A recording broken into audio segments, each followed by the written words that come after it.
Assalamualaikum warahmatullahi wabarakatuh. Saya di sini akan menyampaikan tugas individu saya tentang pengantar kewirausahaan dengan judul Model Pengembangan Kewirausahaan dan Pengembangan Wirausaha Kontemporer. Sebelum itu, izinkan saya untuk memperkenalkan diri saya terlebih dahulu.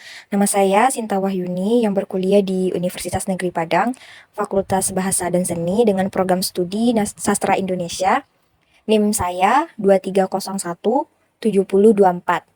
Baiklah, materi pertama yang akan saya sampaikan adalah tentang model pengembangan kewirausahaan yang terdiri dari beberapa bagian. Yang pertama, pengertian usaha. Usaha adalah melakukan kegiatan secara cepat dan terus-menerus dengan tujuan memperoleh keuntungan, baik perorangan maupun badan usaha yang berbentuk badan hukum atau tidak berbentuk badan hukum, yang didirikan dan berkedudukan di suatu daerah dalam suatu negara.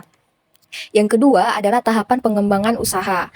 Beberapa tahapan pengembangan usaha yaitu terdiri dari 4 bagian. Yang pertama memiliki pengembangan usaha, yang kedua penyaringan ide atau konsep usaha, yang ketiga pengembangan rencana usaha, dan yang keempat implementasi rencana usaha dan pengendalian usaha. Yang selanjutnya adalah hal-hal yang perlu dipertimbangkan seorang wirausaha.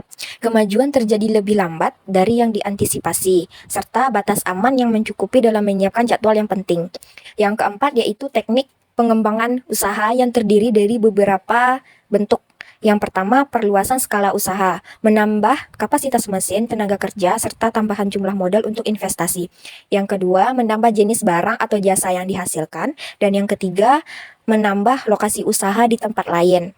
Selanjutnya adalah perluasan skala usaha memperhatikan beberapa aspek, yaitu produktivitas, modal, dan tenaga kerja, biaya tetap dan biaya variabel, biaya rata-rata, dan yang terakhir skala produksi yang menguntungkan. Selanjutnya adalah teknik pengembangan usaha yang kedua, perluasan cangkupan usaha, yang ketiga perluasan kerjasama, penggabungan, dan ekspansi baru. Ada beberapa jenis penggabungan usaha yang terdiri dari 5. Yang pertama joint venture, merger vertikal, merger horizontal, dan konglomerat. Yang ketiga yaitu holding company, sindikat, dan kartel. Jenis strategi yang harus dilakukan untuk mengembangkan suatu usaha yaitu strategi integrasi vertikal, intensif, dan verifikasi serta bertahan. Selanjutnya adalah materi tentang pengembangan wirausaha kontemporer. Wirausaha kontemporer itu sendiri adalah seseorang yang menciptakan suatu produk dijual kepada konsumen dengan memperoleh laba. Ciri-ciri bisnis kontemporer terdiri dari beberapa bagian. Yang pertama, spesialisasi. Spesialisasi ini berfokus pada bidang usaha tertentu untuk mengembangkan keahlian dan pengetahuan yang lebih dalam bidang tersebut. Yang kedua, yaitu saling ketergantungan. Maksudnya adalah saling mendukung dan berinteraksi antara pengusaha, konsumen, dan pihak lain yang terlibat dalam usaha tersebut. Yang ketiga, yaitu produksi massal. Produksi massal adalah proses produksi barang atau jasa dalam jumlah besar dengan biaya produksi yang rendah. Selanjutnya adalah tentang bagaimana mencari titik efisiensi terdapat dengan berbagai cara. Yang pertama, mekanisme adalah penggunaan mesin otomatis dan canggih. Yang kedua, standarisasi, pembuatan barang dengan ukuran tertentu. Yang ketiga, komputerisasi, penggunaan komputer baik produksi maupun administrasi. Dan yang terakhir yaitu kerjasama dengan lembaga-lembaga terkait untuk menjalin sebuah usaha. Selanjutnya adalah saya akan menyampaikan ringkasan saya tentang podcast kaki 5 episode ketiga dengan judul menciptakan 100.000 entrepreneur muda Sumatera Barat.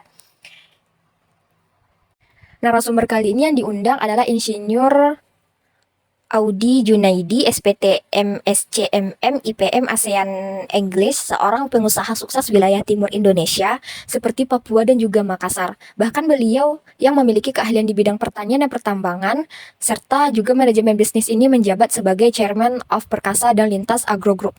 Beliau juga menjabat sebagai Komisaris Utama PT Makassar Agronusa sejak tahun 2012 dan memimpin beberapa perusahaan besar lainnya. Di Indonesia, jumlah pengusaha termasuk ketinggalan jauh dari negara-negara berkembang lainnya, seperti Thailand, Singapura, Malaysia, terutama Cina yang menguasai bidang bisnis di dunia karena jumlah pengusahanya yang banyak, serta mereka mempunyai kemampuan untuk itu dan keinginan untuk berinvestasi ke negara-negara lain.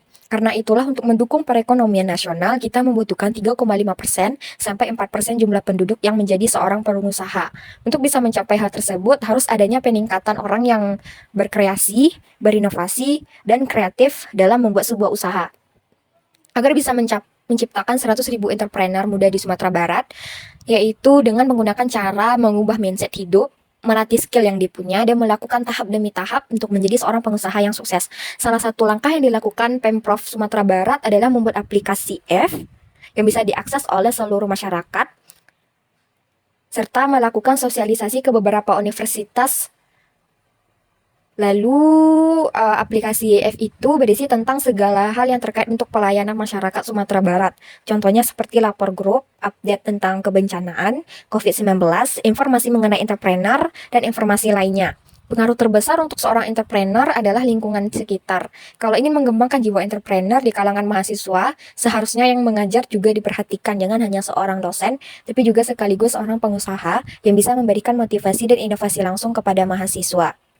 Itulah yang dikatakan oleh narasumber Insinyur Audi Junaidi, seorang pengusaha sukses dan merupakan wakil gubernur Sumatera Barat. Mungkin hanya itu yang dapat saya sampaikan.